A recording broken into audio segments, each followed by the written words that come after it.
But I thought overall, I'm very proud of my team, you know, from what happened last year and to how we came along this year. That takes a good amount. The men's basketball team played its final Mountain West tournament. Were the Dogs able to leave their mark? And see how the softball team opened conference play at home. Plus, we see how the Diamond Dogs fared against the Nevada Wolfpack to open up conference play.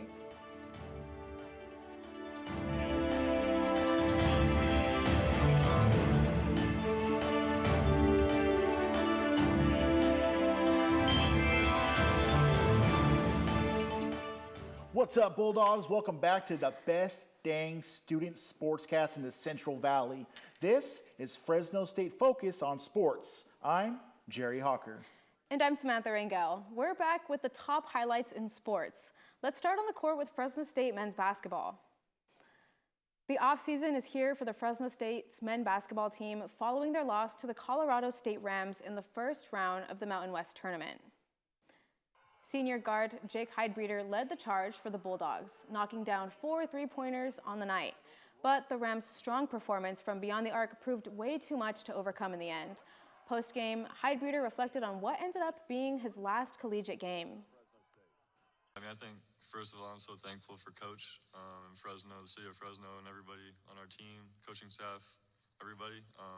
This whole year has been super fun for me. I have a lot of memories from this year. Heidbreder led the team with 26 points on 8 of 15, shooting from the field. The Dogs went on to lose 67-63, marking the end of Fresno State's run in the Mountain West.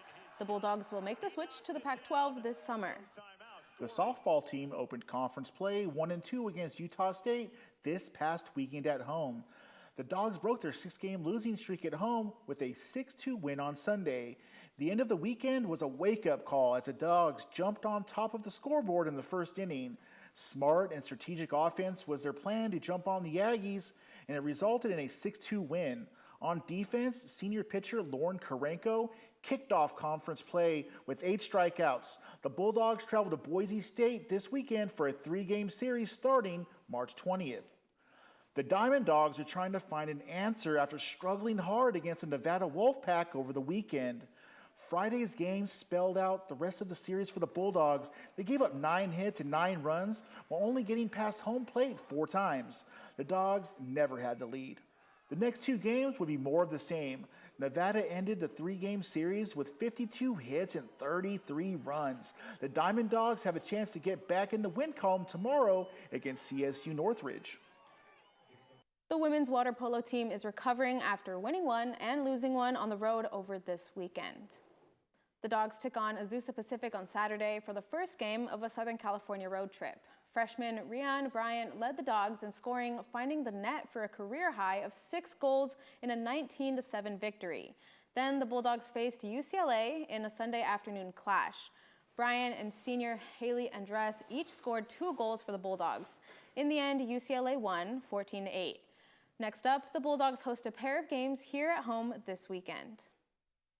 From one pool to the next, the Bulldogs swim and dive team is back and strong with a strong finish at the National Invitational Championships in Ocala, Florida. They finished 9th place overall with 302 points and strong performances from sophomore Jenna Pulkin and sophomore Riley Clark. Pulkin won the 50 breaststroke and finished 8th in the 100-meter after breaking a program record in the prelims. Clark added a 2nd place finish in the 200-meter, and freshman Haley Oak took 3rd in the 50 backstroke and 6th in the 50 butterfly. On the diving side, senior Grace Alley placed 4th on platform to close out the meet. The 76ers hammered one more nail in the coffin of the Blazers' slim playoff hopes. Portland fans are still reeling after a close loss in Philly.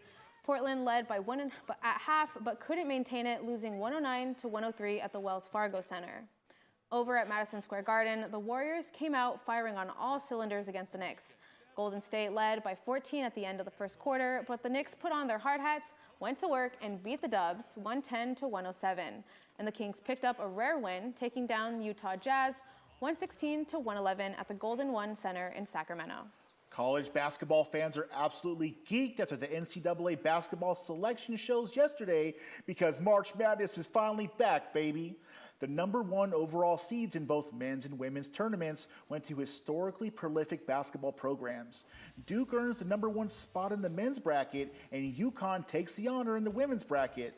The 3 remaining number 1 seeds in the men's tourney are rounded out by Arizona, Michigan, and Florida. Miami of Ohio, who's been making waves this season, nearly went undefeated in the regular season at 30-1, and they were one of the last teams to make it in. Sam, I'm so freaking excited. March Madness is finally back.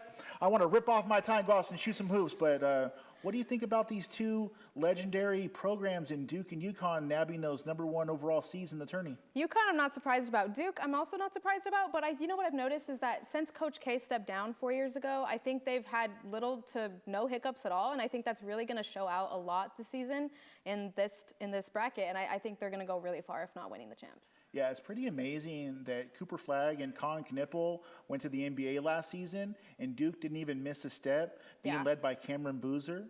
And they're the number 1 seed. They're poised to make a strong run. It's pretty amazing. It speaks at the organization as a whole. And what do you think about UConn's chances in the women's tournament? I am so excited. I cannot wait for UConn.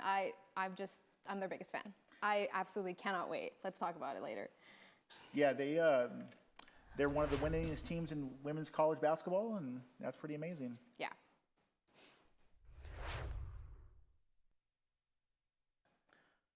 From the transfer portal to NIL money, the future of college sports is far from certain. President Trump is suggesting an executive order, what it could mean for college athletes. Plus, we sit down with the director of Fresno State Bulldogs track and field. He shares what drives the team to success and how they prepare to compete in the Mountain West Championships. I got the Bulldog spirit up in my head. Up in my head. Up in my head. I got that bulldog spirit. Up in my head. Up in my head to stay. I got that bulldog spirit. Deep in my heart. Deep in my heart. Deep in my heart. Got that bulldog spirit. Deep in my heart. Deep in my heart to stay. I got that bulldog spirit. Down in my toes. Down in my toes. Down in my toes. I got that bulldog spirit. Down in my toes. Hey. Down in my toes to stay. I got that bulldog spirit. Up in my head. Deep in my heart. Down in my toes. I got that bulldog spirit. All over me. All over me to stay. I got that bulldog spirit. Deep in my heart. Deep in my heart.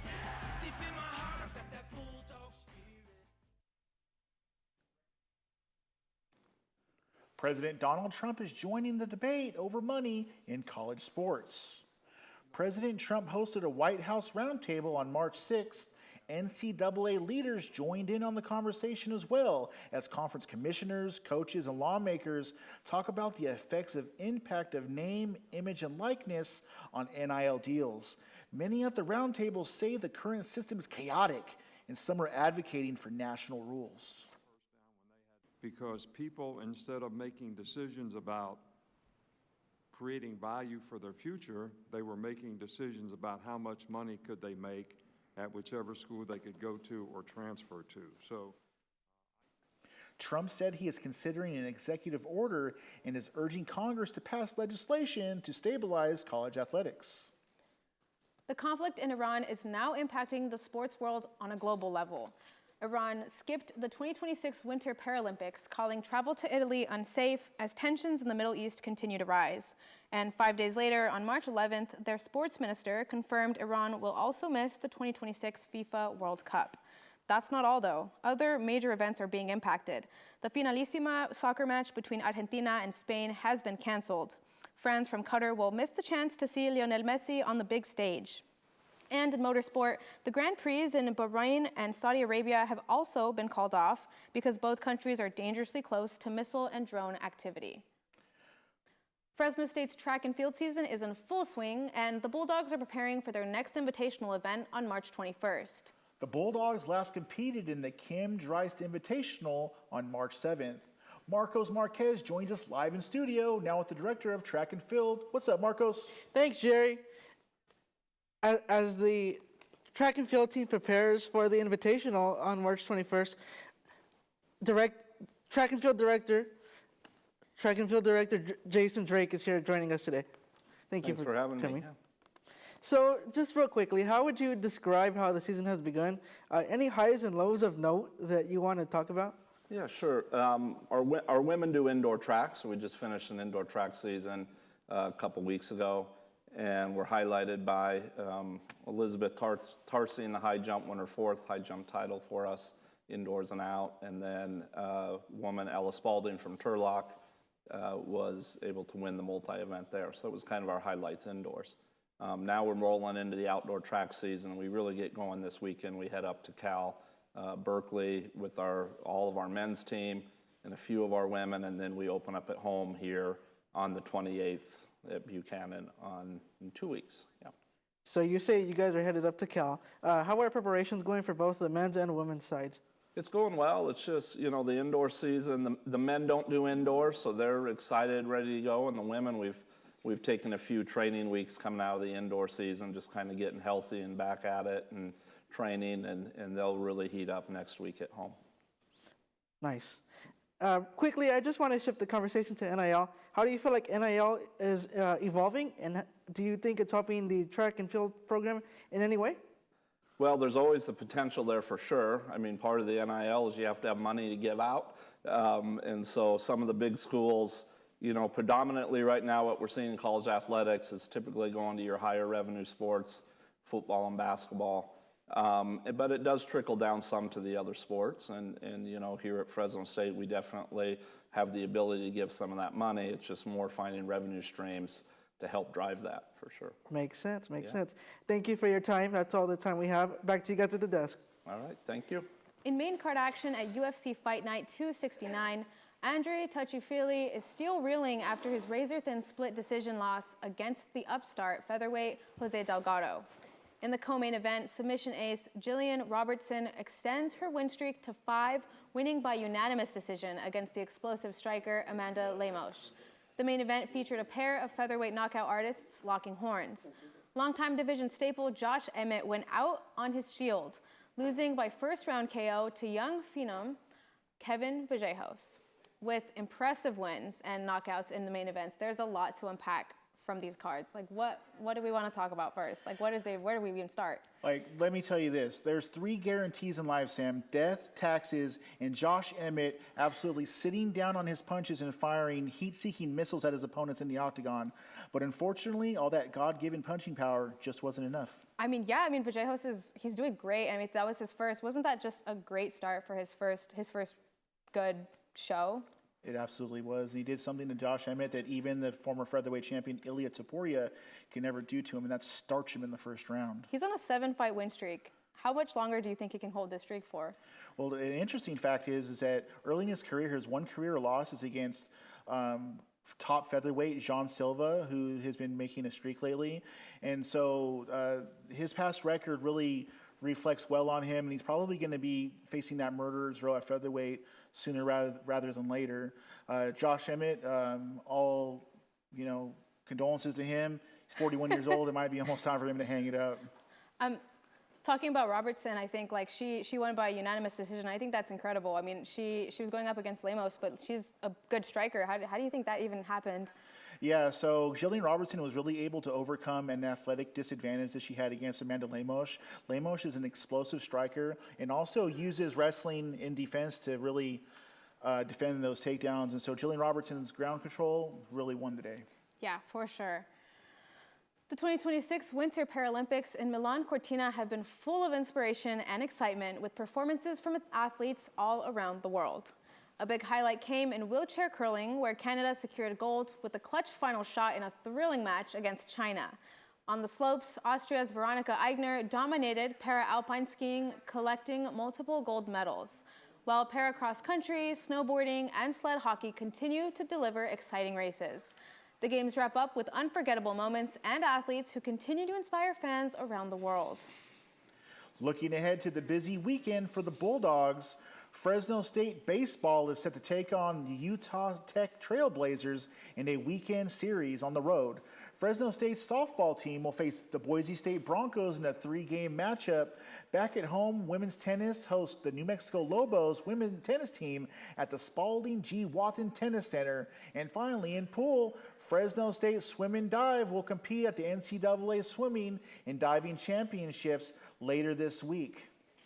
That's all we have for sports today. Thanks so much for sticking around, Bulldogs. We'll catch you next week with the best sportscast in the Central Valley. And don't forget, we'll also have more sports along with our newscast this Wednesday for Fresno State Focus. See you guys.